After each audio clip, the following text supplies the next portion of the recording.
ઓર્સ્ટેડનું જે અવલોકન હતું યાદ કરો બેટા, શું હતું? हमको नहीं पता, हमको कुछ नहीं पता।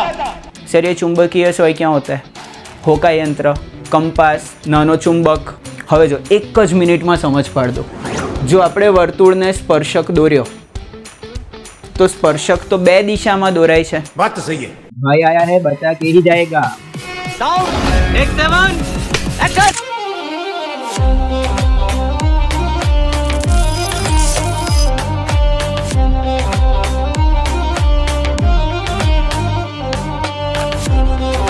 બોર્ડમાં પૂછેલો MCQ, ગુજકેટમાં પૂછેલો MCQ, બંને જગ્યાએ પૂછેલો MCQ, બહુ જ સહેલો. ये बड़ी अच्छी बात कही है। દુનિયાનું ગોલ્ડન સ્ટેટમેન્ટ યાદ રાખજો કે જો ખાલી દિશા દર્શાવી હોય, મૂલ્યો ના જોઈતા હોય તો કયો સદિશ વાપરવાનો? એકમ સદિશ.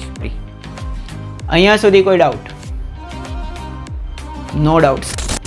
मजा आया।